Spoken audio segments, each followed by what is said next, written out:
Good morning, Rabbi Sai. With the bread, with the fire. 1 o'clock in the morning here. It is good morning, even though I'm wearing my Motzei Shabbos tie. And I have to say yishkoyach to my two very, very good chaverim, Noam Fix and Avi Kamiansky, who have been with me in this vacation. First of all, they convinced me to come here. So I said yishkoyach to that and yishkoyach again. But that they're here, who did that? Avrimi has control of the camera for my laptop. So that's the footage that they're going to use. Oh, that. You're done with the picture. No, just go this way. Just for a second. Now let that tzadik that's behind you. He's at my. What's your name, tzadik? What's your name? Shulam Pinchas Posen. Shulam Pinchas Posen. I met you. You came to shir in Tveria and something like that. Kesher Nafshi 2 years ago. So he was there to shir. And wie heißt du? Neftalli? Hesh? Lando. Where are you from? New York. New York. And you also? No, London. London. You know I'm going to be in London. Beis Hashem. We're flying this Monday. In 2 days from now, we're flying to Manchester for a siyum and then to London for a siyum on Tuesday. Beis Hashem. All right. So these two tzaddikim, you can take the camera off of them. What do you know? I have no idea. I don't remember. I'm going to be there Tuesday. You're going to be there on Tuesday? So come. It's going to be fun. What is it? I don't know. It's on my phone, I have the information. We'll get you the information. Okay, so Yishkoyach, because they heard the shir, the same exact daf in Hebrew. To do it over again, just this pure mamish chesed shel emes. I'm not going to return the favor to them. They're sitting through a second shir. Must be torture, especially that's 1 o'clock in the morning. So Yishkoyach Gadol, thank you very much. Real quick, I just want to show you this quick video. Good morning, Rabbi Sai. It's adventure about here live from Morocco, Casablanca. I'm here in Casablanca for my cousin's wedding on Monday, and B'ezrat Hashem, I hope to be back on Tuesday on time for the London CM to meet and greet Reb Eli. And one more thing to say, don't forget to do the daf wherever you go in the world, on holiday, or whether on a plane, on a bus, on a boat, or in a car. And wishing you all Shabbat Shalom from Casablanca. So, I do want to remind the Olam, because we're only 2 days away from the Siyum of the Masechta. That means that we're starting Masechta Bava Basra in just a few short days. And it's a once-in-a-lifetime opportunity to bring somebody who doesn't know about Daf Yomi, or is too lazy to do Daf Yomi, or doesn't care about Daf Yomi, to convince them to come, join, and learn Torah, insert some Torah into their life. And it's kedai to put on your status. It's kedai to make some phone calls, to get people in, because you share in this chusim, you could be that person that had a huge part in changing that person's life. So here's the opportunity. The next opportunity will be Beis Hashem after Bava Basra, which is in 170 days or 175 days from now. So chaparein. It's easy to get them in. All you need to do is make that phone call or that status. Rabbi Sai, we're holding Daf Kufta Zayin Amud Aleph 6 lines from the top. We're talking about the isser to take a mashkin from someone when the mashkin is oichel nefesh. It's a kli of oichel nefesh. So the Torah says you're not allowed to take a rechaim v'rechev. 2 words. Chaim v'rechev is a grinder. You take the flour, the wheat, you put it on the top in the hole, and then you turn with the handle, and it makes flour. So we learned that since the Torah says rechaim v'rechev, 2 separate words, that gives you 2 separate isurim. We also learned that according to Rav Huna, you get a 3rd isur called kinefesh u'chayvel. It's a general isur, but we added to the 2 isurim 3 isurim. Rabbi Yehuda on the left side in the green on the bottom, he says you don't get malchus for kinefesh u'chayvel. I want to say that similar to Tabaya, that's lav shebeklalois. It's a more of a generalization, not a very specific lav. Okay, the Gemara went away from that, but the bottom line is Rabbi Yehuda says you're not over for kinefesh u'chayvel. That's for other things, other tools, other kalim. So the Gemara says, Tanya will say to Rabbi Yehuda, Choval zug shel sapar. What if a person took, as a mashkin, and took a scissors? Scissors is made out of 2 separate pieces of metal. They're cut here. V'tzemet shel parois chayim shtayim. And if he took chavrusa shaft of cows, 2 cows. Rashi wanted to say that. Rashi says no, it's probably the tool that's on the cow, the plow, the yoke that had this, that's made out of 2 separate pieces. If you took it, even though it's 1 cleave, it's made out of 2 separate pieces. You chayiv 2 lavim, you get two times malchus. What if you take something that goes together, like a pair of scissors? It's actually called a pair of scissors. I just realized in English, a pair of scissors. It's 1 scissors. It's called a pair. So if you take 1 out of the 2, you're chayiv 1 malchus, even though you can't do anything. What are you going to cut? You can't cut with 1/2 of a scissor. No, you're chayiv.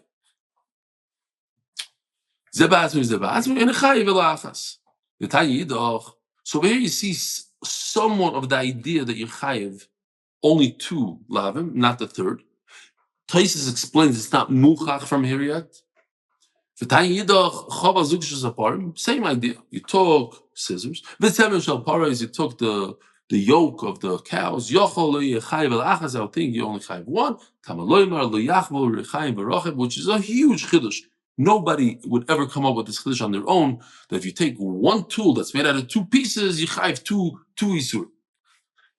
But over here, the Breina adds,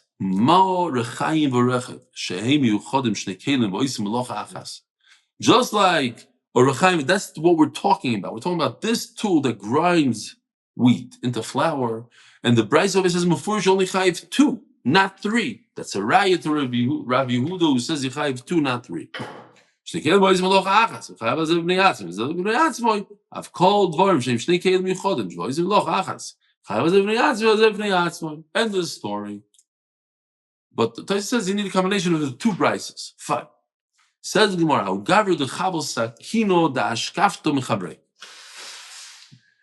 a person took a knife. The ashkafta means death. The knife of death, mechavrei. So Rashi over here says that it means shel basement b'chaim. It's a butcher knife that cuts up the meat. You chop up the meat. From later on in the sugya, you see that Chaya is talking about a shchita knife, a shkafti, to kill something. Because the Gemara is going to say that it doesn't want to be damaged. You're saying that the Rosh says, okay, different ways, different things. The Mesifta says we're talking about literally, like Rashi says, it's talking about a butcher knife. The article says, no, we're talking about a shchita knife, and I like that pshat. I don't know what the Rosh says. I don't believe it, the Rosh says. Okay, fine. You say the Rosh says we're talking about a butcher knife? He questions Rashi. No, Tosfos says it's a shchita knife. Tosfos Rosh says it's a shchita knife, like you're saying. Oh, okay, good. Yes, the kasha, and he says that it's a shchita knife. Excellent, good. That's better. Who says that it's talking about a katzav knife besides Rashi that says it over here? But brings Rashi. Okay. I think they learn in Rashi that it means a shchita. But shchita knife, there wouldn't be a muflik the Bible over later, possibly. Everybody would agree. That they wouldn't lend it? Katzav knife. You're saying as that far. Okay, here, let's get there. The Shansi brings Rashi in the translation and then brings the questioning of the Pastor Rosh on the rock. Right. Otherwise, the second makes some case. Okay, okay. Okay, Zog Gemara. Also, the person that owed the money, he was very upset that he took his knife, his shchita knife. Omalei, Abai says, Zil Hadran, you better give it back right away. Any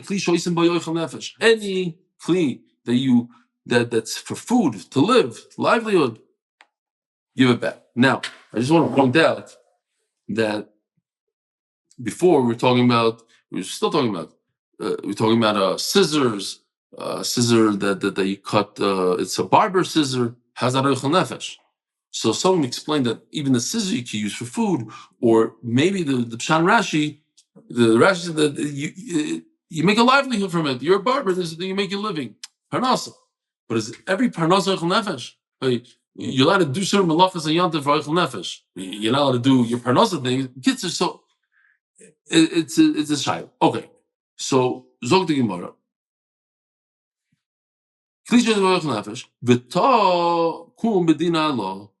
You're going to have to go to Bezdin, schlep them to Bezdin to prove anything.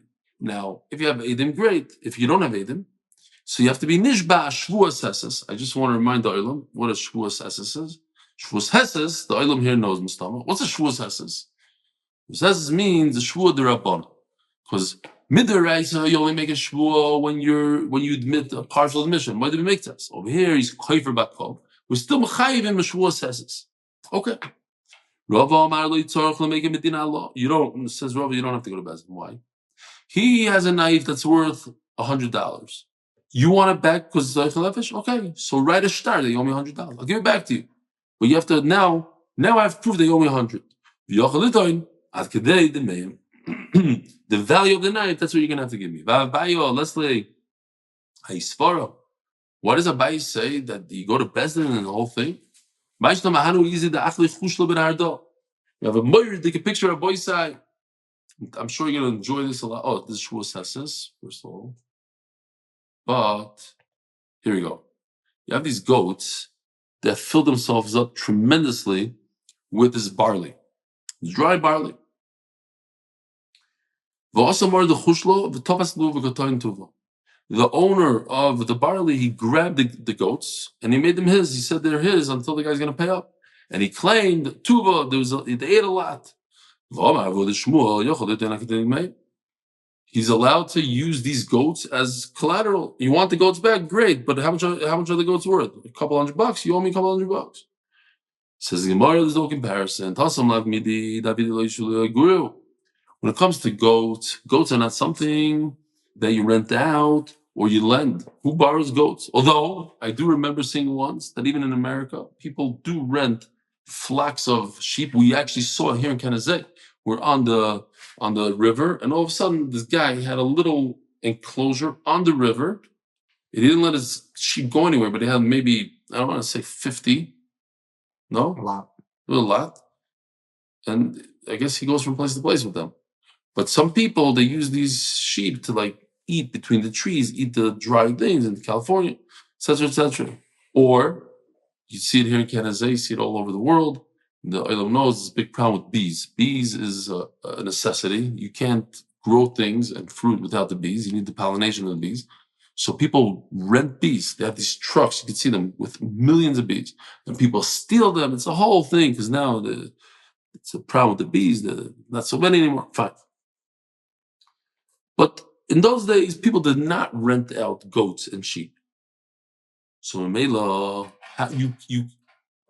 if I have a goat, I can say it's mine. How else did I get it? It must be I bought it from you. So now you're moitzi. When it comes to the knife, there's something that two people do borrow. Oh, and this comes to my shaila. You're not going to get the answer to this one. If you think about it, every American will chuckle when they think about this. What are the two items in a typical Ramat Chemish American home that people buy them and then buy them again a week later and again and nochmal? No idea. No clue, huh? No clue. We bought, am I saying that? I'm saying we bought at least 400 adapters that go from the American Electric to and then they came up with a trick. You can buy this one that you put it on and it gets stuck. Right. You know, it never comes off. So then we bought, I'm not joking, we bought an adapter to the adapter that goes from Israeli to American, because when we take that appliance, let's say you take electric toothbrush, from America to America. So now you're stuck with the Israeli plug. So you buy American. So now we have hundreds of American things. Pretty soon we'll have the American one that goes on the Israeli one that also doesn't come off. So now you have to buy another one. Kids, I don't know where did they go? What's shot? Must be some sort of kids. The kids take them and put them where? Devices. God knows where. And the other thing I was thinking, this you might not know about, the very special Swiss red knives. They sell them in every store in Israel. Victorinox, red and blue. Those we've also bought dozens upon dozens. Somehow there's some sort of drain that sucks them down. You buy 6, the next day you have 3 left. You buy more, it's constant. Yeah. They last forever, they say, but we'll never know. By us, they last for 3 weeks. Yeah, Zok the Gemara. So a knife is something that you lend to somebody. Maybe that's where they are. They're by the neighbors. Oh, So if you're going to say that this knife, Shalom Yisrael, this knife is mine, how did I get it? I must have bought it. No, people lend it all the time. Rava, let's say Svara. It's a murder Svara. How come Rava apik zuga this arbola v'sapor da v'sipur daganta. Rava himself took away a pair of scissors that was used by a tailor. V'sipur daganta, and a whole sefer full of the geshmaka gantas of the Gemara miyasma from the Yisrael. Why? B'dvar masurim lashon aski. What? You said from a tailor? Yeah, well, it sounds it's like Plays Big Date Summer. yeah. Okay. I think that's what it means. Like they get whatever, some sort of. It's not for food. It's not a food thing. It's more like for fabrics or whatever. Good. What happened? The Yisraelim have this sefer. So the guy says, "Hey, it's my sefer." Oh, I'm stuck on this thing. You have to remind me to get these things off the screen if you see it. Okay. So the guy says, "Listen, the guy, before I don't want to say anything, it's uncomfortable, but the nifter, he borrowed the sefer from me. It's not the Yisraelim's. So if it's just something that it's typical to lend out to this, so something I thought about on Shabbos, you could argue with me, what are the most popular svarim in shuls today? It's very possible that the most popular, Alinu Shabeach. These kind of svarim from Yitzchak religion and the Gagel Galinsky sefer. No. What is it called? There's something I got. What is it called? Vigata. Yeah, Vigata. These are svarim. People love Agata svarim. These are like stories, geshmaka stuff. So it's something that you borrow and you lend. Talking about svarim that you borrow and lend, I just want to tell more the Gemaisa from the Shagasarye, when he was a bacher, he borrowed a Gemara from an almana, and then he returned it the next day and he borrowed another one. And the Shagasarye says, this almana made me a baki in Shas. Why? Because eventually she said, what's going on here? What are you doing? She says, I finished it. I want the next one. So she said, no, don't be crazy. You can't finish a Gemara, a Hom Sechta in one day. So she wouldn't let him borrow the next one. She said, you can borrow it, but you have to give it back in a month. For a month, that's it. You can't take it. So he said, because he stuck, so to speak, with that one Gemara, so he had chazer it over hundreds of times, and Mela stuck to him. That's why he knows Shas cold. Zog the Gemara. So maybe you see this idea. So Nochamo. What do you see from here? You see that when you have this taina, I bought it from you. Now you prove me that I didn't buy it from you. If that was a real taina, so we would taina that for the Yisraelim, even though they didn't taina. If they have this sefer got in their house, they could. Bezin will say they bought it. The father bought it. How come we don't say that? Because anything that's also lahashim lahaskir, it's very possible that the father rented it or borrowed it. And Memela, we can't taina it, and so too in our sugi also, when it comes to a knife, you can't taina that it's yours.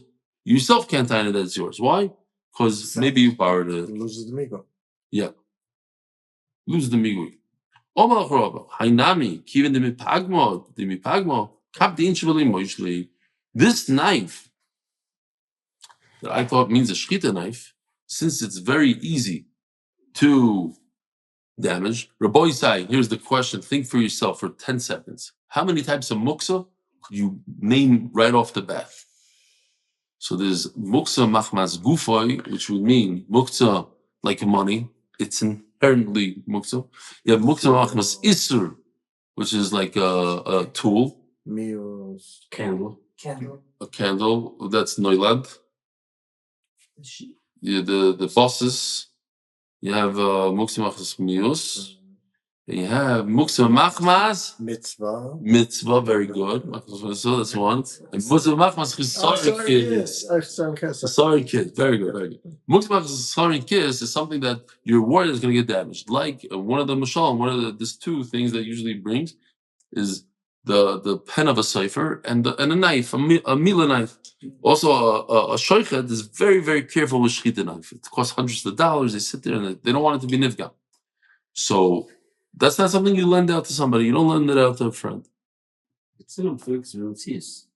So you're saying, what were you saying before? You're saying that if it's taka shchita knife and the person is very makbid on it, So why would Abaye say that you learned it out? Memela must be that we're talking about a katzev knife. That was your svar before. Okay, you hear? Very good. Whatever the case, it's a Metzias, because do people lend it or do people not? Is it dark or is it not? What's Pikhazi Maya with the bad? Yeah. That's very interesting. Refuah allows you to be over the issa of having a Kalev or hanefesh in order to gain the Mickey. He's got the issa, you must hold it. He's over alive. What's the head of him holding it in order to hold the animal at ransom with the Mickey? No, come on. What's the case here? Refuah says the Maisa he got No. Sakina Dashkav. No, I think. No. Refuah doesn't say no. Refuah doesn't say that you're allowed to hold it. Refuah says he could take the money, the value of the knife. But only before he's given back the knife. The minute he's given back the knife, his Mickey's gone. You can only do that before. You're saying how could he hold on to it for 5 minutes? Hold on to it for this 5 minutes of the laugh. 1 minute, for the laugh for the 5 minutes. The guy owes him money, he's not going to pay him back. Yeah, he also has Zoichel Nefesh. Yes, get paid back is also it's a riser. He's just saying, listen, you want it back? We'll make a deal. You have to play ball also. It's not you can't just it's not a one-way street. Just then. But here. Those 5 minutes. Those 5 minutes when he's taking it, he's holding it, he's going to say, if you don't play ball with me, you're not going to get it back. He's saying, but it's every minute that you have, it's a lot. He can't hold it. He can't say I'm not giving it back. Love is to stop him from. How many minutes we have already? You can't see. 20? I think it's just 21. Okay. 21. Yeah. I have Remy. Still up. So Daf Kuf design on base. The boys say we're holding a brand new parak. This is the final parak of Bava Metzia, which reminds me that we have to do sponsors. Kidnovations LLC in Schuz of Akiv Simcha Ben Fega and all of Klal Yisrael and that woman Hadassah Leah who's Yoledes who had a terrible something. She needs Refuah Shelaima. But if you didn't listen to what I said in the beginning, share because you skipped all the emails, now is a good time to remember that since the Masech is over in less than 3 days, it's 2.5 daf from now. It's an unbelievable opportunity, including for Eli Dolinsky, to put in your status, and I've read me calling to put in your status, we're starting a new Masech, come join. I can't come every day to MDY, but you could, or wherever you are in the world. Habayis v'aliyah shel shnayim shenaflu. I think it's very negia. These halachas could be negia lemaisa, day to day in Eretz Yisrael, especially. Talking about a first and second floor that are owned by brothers. Let's say the Yarshin, a house, Yerusha. One brother got the first floor, the other brother got the second floor. Talking about a Yerusha of a house, I got to tell you this famous joke. I haven't said this in a while. You said it yesterday, maybe.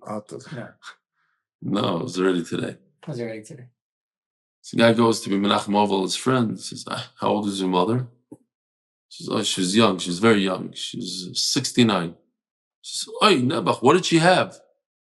He says, she had nothing, very, very little. She had a 1-bedroom apartment.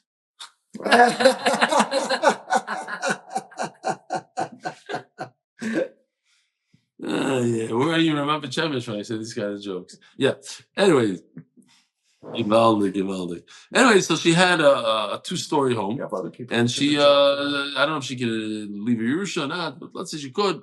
Whatever it is, the 2 boys, one got the first, huh? I do. I always appreciate it. That's why I got to begin. Yeah. So one brother got the bottom, one guy got the top. Shenaflu, the whole thing collapsed and is a big pile of junk. Shneim cholkim be'etzim, they all divide up based on the proportion of the house. So let's say Rashi says the cutoff is by the floor or the ceiling of the first floor. Everything above that belongs to the upper guy, and everything below that below. Now in Chutz La'aretz, you see this a lot.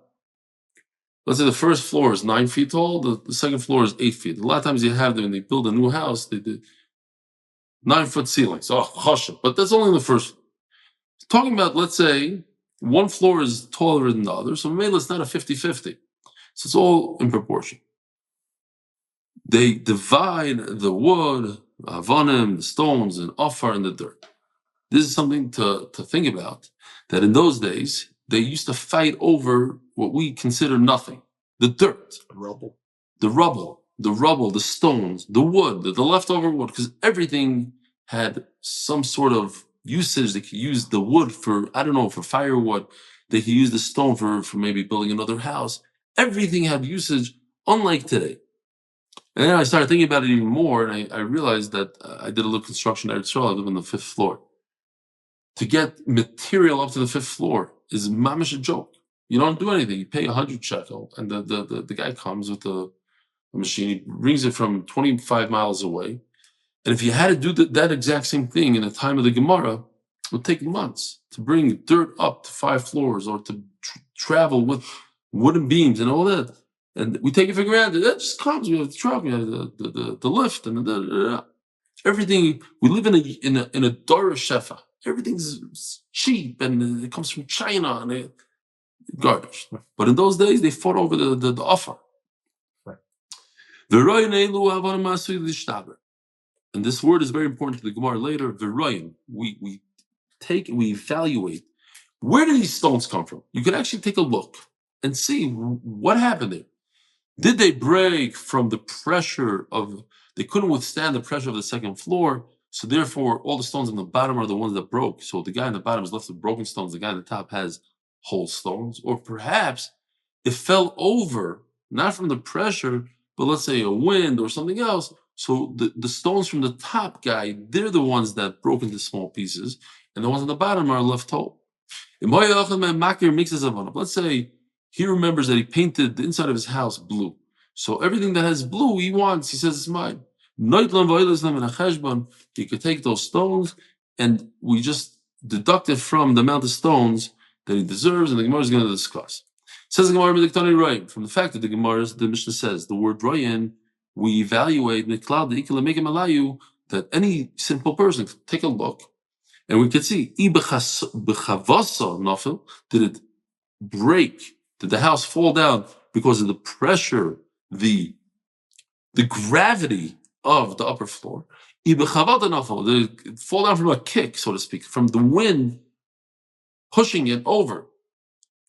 If that's the case, you can actually see, then why is there a chaluk at all? If it was thrown down from the wind, then all the stones from the top floor are the ones that broke from the height. But if it broke from the pressure, then the bottom stones are the ones that broke under the pressure. So why did they split it 50-50? It fell at night. Says Gemara, so what? So look, in the daytime, did it fall to the side? The stones scatter 20 feet in each direction? Or did it fall in one pile, in a nice pile? That means it fell under pressure. Says Gemara, they're gone. See who we have here. Oh, mamish, it's unbelievable. Just talk about it. We had over here in Canazei, in Italy, there's a tremendous storm, which was also, first of all, it's a Chesed Hashem. That we went on all these trips. It happens to be on Thursday. It rained for literally 2 minutes in the middle while we could have gotten so. But the big rain happened Friday night. And we went, all of us went out to our porches and we watched the lightning. Pasha, it was unreal to see the lightning and light up the mountains that are some of them 4,000 meters tall. No? 3,000 meters tall. So we finished diving, ate lunch. We come outside and we see dozens, if not hundreds of trees, of these pine trees that were completely uprooted from their source in the on the walkways, on the pathways. But then we noticed that the city had already come and moved them to the side. You could see where the trees were, where they chopped them down, where they put everything, they moved to the side so people get by. So that's exactly what happened. The Paninu, that they removed the debris. Says the Gemara, see who the guy is, and ask him how was it? Did it fall from the wind or did it fall from the pressure? Says the Gemara, we don't know. We'll never find out. As people from the public domain, they wanted to get through. They just moved everything to the side. Says the Gemara, so see, where are they positioned right now? In whose yard are they? There's 2 yards here, from the upper floor to the bottom floor. And if so, wherever the debris is, then the other person is going to be the mighty. He's going to have to bring the proof. The burden of proof falls on him. We need a little bit of explanation. Why is that? If we know for a fact that it's debris and it's both of theirs, and we know that somebody from the Refuah Shelaima, somebody from the city came with his shovel, with his front loader, tractor, went and put it into one. So we know how it got there. So why should you be the machzik? Nevertheless, you're the machzik, says over here. Because it's your rishus. What's the pshat, Noam? You don't look at history. You look at the reality the way it is right now. It happens to be that you saw yesterday. Even though you know how it got there. Even though you know how it got there. You happen to know in this case. And if you weren't there yesterday and you didn't know how it got there, and he's holding it, Motzi Mechaber means I'm looking at the Metzias of it as it is now. That's what it says here. To me, it's a chiddush. I never looked at it like that. Says Gemara, one pshat is that they share the chatzar, so you can't. There's no mighty. Again, there is no chatzar. It's in the public domain, so there's no proof. Nobody has to prove anything. No, there are 2 separate chatzeros, and it is in Reuven's chatzar, not in Shimon's. But since Reuven always allows Shimon to put his stuff there, so Reuven is not considered a machzik because he allows the other guy to always put his stuff there. It's not a big raya that the stuff is in his chatzar right now. So how does it take away from the machzik according to you? It's no raya that I get it, but why is he not a machzik? Okay. They're not shutfim. In this case, we're talking about not shutfim.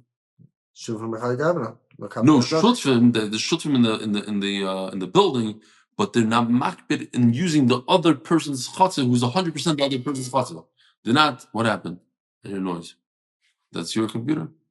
No, right. No, in the chatzar they're not shutfim. Right, just in the stuff. In the stuff. So then it could be my stuff is sitting in your chatzar. See, it's not much mechaber. You always allow me to. Yeah. There's no raya, but in terms of chazak, okay, fine. If I recognize the stones, I get my stones. And what does the second guy say? Either call in. If he says, yes, I agree, all the blue ones are yours, pshita. Then what's the chiddush? If he didn't, he just says, no, I don't agree, the blue ones are mine. Why should you take them? So the pshat is, he doesn't know either way. He says, I don't know. So if so, he's a bari and the other guy's a shema. One guy's certain, one guy's not. And bari v'shema, bari other, and that's why the guy that says, I know the blue ones are mine, he gets to keep them. As the Gemara, the famous Gemara, when anytime we have a sugya, not anytime, but many times when we have a sugya, bari v'shema, the Gemara brings this, Rav Nachman, the Itmar. When I say you owe me 100 and the other, so I'm a bari, I'm certain you owe me 100. And what does the other guy say? I don't know. So he's a shema. So l'chayra bari v'shema. So we have here is the machlekes. Ravuna v'Rav Yudah Amri Chayiv. Bari v'shema bari other. So you have to pay the 100. Rav Nachman Yochanan Amri Potter. Why? Because bari v'shema, you don't take money out of somebody. Says the Gemara. So you can jump to Taisus for a second. Taisus over here because it's easier to understand Taisus at this point. Let me have it to you to Rav Nachman. Says Taisus the Omer Potter. I say you owe me 100. I say I don't know. So where's the 100 in my pocket now? I don't know. So Rav Nachman says I don't have to give you the 100 because it's in my pocket. But over here, it's not in your pocket. It's not in your chutzner. We just said it's sitting even in Rosh Hashanah. So you don't have the spar of Nachman. It's not in my Roshos. So maybe you should take it. Says Taisus Mardik. You are Mukhzik. So even though the stones are in Rosh Hashanah, public domain, it's considered it's in your Roshos. Why? Because since I know, Bezin knows that half of them are yours, so I don't care where they are. L'maisa, they're yours. You have a chazak on them. Weiter. Zog the Gemara. We have to say like your Nachman's teretz. There's something called Ezek Shvuah. What does it mean? Since there's a Shvuah here and you can't swear, so maybe you have to pay that. What? Like Rava says, we're switching around the story a little bit. Before, he didn't admit to anything, he was a koyver kol. Now Rava says no. We're talking about a case, Rav Nachman says we're talking about a case like Rava, that a person says, you owe me 100. And the guy says, you're right, I owe you 50. So that's called the Moedim Miktas. I don't know about the rest. I'm not denying the rest, I just don't know the rest. The halacha is, since he cannot swear on the rest, he has to pay. You take it off, you deduct it from the amount of stones. So let's just talk very, very simple. There's 200 stones there, 50, 50. There's 100 stones that are whole, 100 stones that are broken. We're not going to talk about the broken stones right now. The stones that are whole, I get 50, you get 50. We split it 50-50. Now I recognize 10 whole ones. So I get those 10. Plus I get 50 and you get 50. Well, wait a minute. There's only 100 total. So if I get 10 and now there's only 90 left. So I'm going to take the 10 off of yours. You're only going to get 40 and I'm going to end up with 60. We're going to take it off the broken ones. Alma, even though Omar, the guy that says, I don't know, he's going to end up with 40. He's in a bad position because he doesn't know. The other guy that says, I do know, the blue ones are mine, he gets 60 instead of 50. The guy that says he recognizes the 10, he's in a very bad position. Why? Because since he's supposed to recognize everything and he only recognizes 10, that means that he doesn't get any more whole ones. He should get the broken ones. The reason why he doesn't recognize the rest, where are the rest of the blues? Oh, they're in the pile of broken ones. Leslie, the other guy that doesn't know, he should get everything. It means that I get 10 whole ones and I only get another 40 whole ones and the other guy gets 50. So what's the obvious question? What did he gain? What did he gain? What did he gain? I get 50, you get 50. Says the Gemara, two pshatim. Some of the stones that he's claiming that are his are the better stones, they're the bigger ones. Or they're better quality, says the Gemara. The smas is a beautiful thing here. Another pshat. Interesting why the Gemara doesn't say it. What if the guy that recognizes stones, he says, I recognize 60 out of the 100 are mine. So since he recognizes, he gets more automatically. He gets more. He gets 60. Another gets 40. Aziz look this man. Says the Gemara Bais Valion. Says the Heilige Mishnah, sponsored by. I don't remember anymore. Is there a sponsor for the Mishnah? Mishnah? No. Rabbi say, because of Daf Yomi, we're sitting here. What time is it now? In 1:30. 1:30 in Italy. 2:30 in the morning. A groise shkoch to Remy Cohen, who I forgot to thank him this year, and Eli Dolinsky sitting in Ramat Bet Shemesh at 2:30 in the morning, making the share work online, doing everything behind the scenes, and a groise shkoch to my two chaverim, Avi Kamiansky and Noam Fix, for being here, even though they heard the share in Hebrew, being here again till 1:30 in the morning, and tomorrow morning we have to get up nice and early, have chakras, and go on our merry way. So, I mean, we're not leaving Italy tomorrow, we're leaving Italy Monday morning, but we still, what's going on? Your merry way, I think you're back into the guy's tie now. That's actually a good job, good story. There's a guy, Israeli guy, bought a tie in America and he brought it back to Israel, and everybody gave him a hard time because it had candy canes and snowflakes, and they're like, that's a shtickle of a Zara. You should be wearing it in shul. He's like, why? He says, that has to do with the chag that they have, and he's like, no, he can't kiss it. He didn't chag, he wasn't happy. So then I turned it over and it had a reef. What is it called? Wreath. Wreath? Mm-hmm. The green thing that they put on the doors. I said, see, it's part of the chag. Okay, so anyway. No, but then you asked the chassid next to him. if he knows what the tie, what the sin is. Yeah, the chassid says does he recognize that his tie is more kratzmach? He says, I don't know what a tie is. I know what kratzmach is. It's only funny because we're tired. 1:30 in the morning. Says the Gemara. Habayis v'aliyah. Nivchas aliyah me'im balabayis raised to the tiger. Rabbi say, listen to me.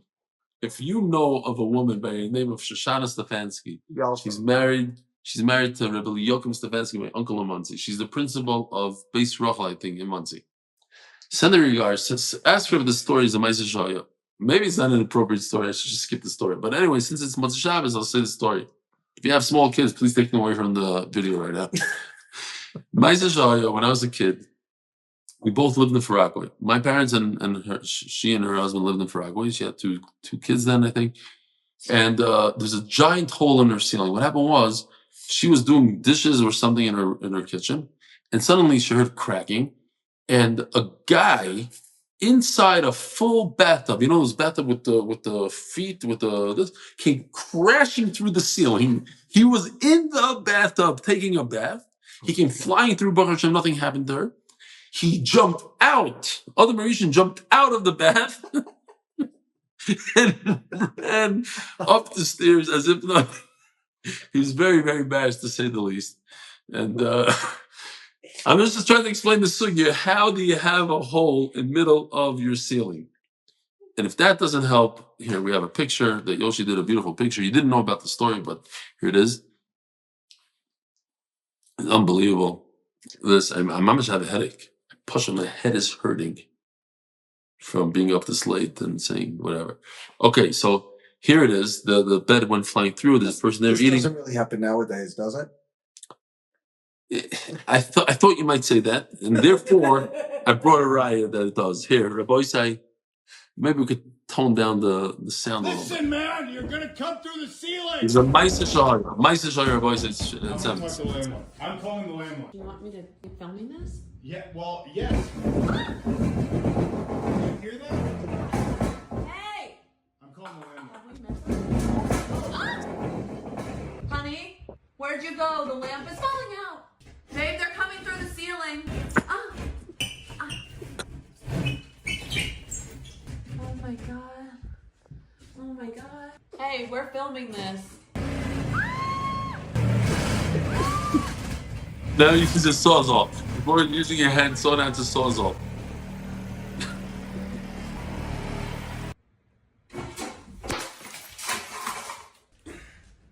Hey! Oh my gosh. Oh my god. I'm right. Now we're tired. We saw this video an hour ago, and we didn't laugh this hard. This bunch was tired.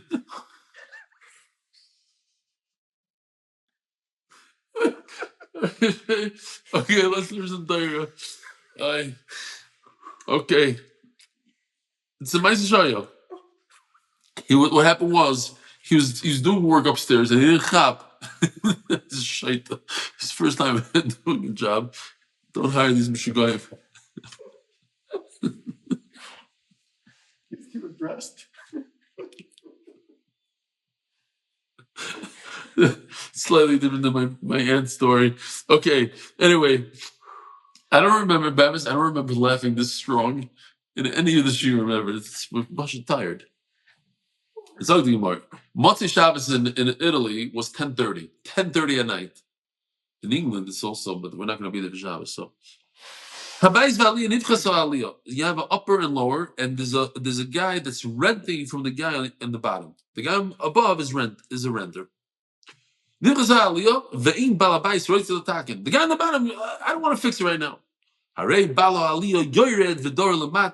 So the guy upstairs comes downstairs and he lives with the guy downstairs. Says my chavrusa, I know somebody that this happened to. Himself. He was young. He was a young couple. They had a baby. I forgot to mention this part. They just had a baby 4 weeks before. The mother just came back from the hospital, the whole thing, with a newborn. And the apartment that he was trying to make. Oh, thank you. He's trying to rent this little, thing for a young couple and wasn't ready. So the young couple said, okay, you have to give us something else. He said, okay, move into my house. Now, his wife just gave birth. Picture this. Plus, they have this girl living by them for whatever. She's paying them money to live there. So now he brings in this couple, and they thought it's normal. The best part is that the first morning, the guy the renter, the new couple, he looks at my chavrus's wife and says, "I like scrambled eggs for breakfast," and she just had a baby. Unbelievable. So Rabbi Koenig, who was here in the shir before, came over to me after shir and he told me this beautiful mice. I have to say it now because it's a story. I might forget it and fix the details. He says that there was a family called Birnbaum that Loya Lenu just lost. They lost a daughter to the machla. I don't remember when, maybe a few years ago. Young girl, machla. They went to America and they stayed by a certain family. The family took care of them, gave them room and board and the whole thing, set it up for them. And it turned out that there's an unbelievable story that happened years before. There was a couple that was renting an apartment and they couldn't afford the rent. So the balabas came while the husband was in Koilel. He came and took the guys all the stuff and put it in suitcases and told the wife, get out of here. And he put her on the street. So she stood on the street corner and with two suitcases and she was crying. A car drives by. He says, "Why are you crying?" She says, "I just got kicked out of my house. I don't know where to go. I have nowhere to go." So he says, "Come into my car." She takes her, and she's a young woman, just also recently married, whatever. Puts her in the car, and she brings her to her house. Her husband comes home from work. Says, "Well, what's this?" She says, "This lady was kicked out of the house. She had nowhere to sleep, so I told her to come stay by us." The husband says, 100%. Let's go. And the husband says, "Well, if that's the case, she should sleep in our room. We're going to sleep in the dining room." So the husband, the Kalev couple, they go and they take the room and they put up a curtain. That's how they lived for a few months. Few months, he said. Yeah. It turns out that couple is the parents of this couple, of these two families. The person who gave the house was they had no, so it's not the fakert. I think it's the Birnbaums who needed a house now with their daughter were getting paid back by the other, So, Kitzer, the two couples from the first story were the parents of the two couples of the second story. Just flipped. The one that hosted the other one is the one that needed hosting in America this time. Unbelievable story. And he told me the names, the Birnbaums and whatever. Unbelievable, guys. If you know the details, let me know. Zog the Gemara, even though it was kedai to say the story, right? How many minutes are we? I can't even see straight. 46. We're almost done. Okay, 40 something. So the guy moves into the house on the bottom floor. The way it would work is they would have beams. They'd put like a thin layer on top of the beams, and on top of that layer, they put cement. So the bottom guy, the owner has to provide the beams. If you rather want to have a little bit of cement in your apartment upstairs, you provide it for yourself. Because more of an aesthetic thing, lahashri's guma is to make to make it nice and smooth. It says what are we discussing here? How much of a hole? Like a little tiny hole, a giant hole? Rav says it needs to be most of the surface of the floor. So if let's say it's a 10 by 10 floor, so 51%, only 4 tfachim. Rav, 4 tfachim is not enough to move into the bottom one. Why?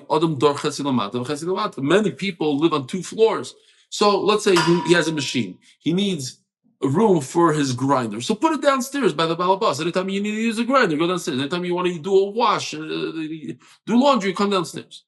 It's only 4 tfachim and I can move in. Why? Nobody wants to live in 2 different places. If I say I'm renting out this particular apartment, so this apartment is gone. It's your mazel that caused it. So that's it. I shouldn't have to give you any other apartment. So you can't say I said zoo, right? I should have brought the Hare Zoo. Hare Zoo. The dove is Hare Zoo. Zoo. Elo Domalei Aliyah Stam. I'm renting you out an upper floor apartment. Stop. I didn't say which one. What if, obviously, we're talking about that the guy has other real estate. If he has something available, let him give him something else. Why shouldn't he move into his own apartment? He says specifically, I'm renting you this. When it's available, you'll move up there. And when it breaks, if it falls apart, he was already concerned it might fall apart one day. Come downstairs, you'll use the bottom. Says Gemara, okay, my then what's the chiddush? She said mafurish. Instead of saying this upper floor, he says this upper floor, which is on top of the bottom floor. Why would somebody talk like that? The vart is in that case, he connected the bottom with the top. By him mentioning the bottom, which he shouldn't have mentioned the bottom, he was saying, in fact, that if there is no top, you can use the bottom. We have a similar thing by Rav Ado Omer Bitzvot. I'm selling you this vine from the grapes that's attached to the peach tree. The nekar parseg and the peach tree was uprooted. It was in Canazay. A storm came and uprooted it. Why did he mention the peach? I'm selling you this vine. As long as the grapes are still around and they survived, you must provide them with a post to hold the grapes up. And you said a peach tree, so you got to provide them with a what do you call it? With a post. And if you don't, I don't know, you have to get them another peach tree. Rabbi Sai, have a wonderful day. Sorry,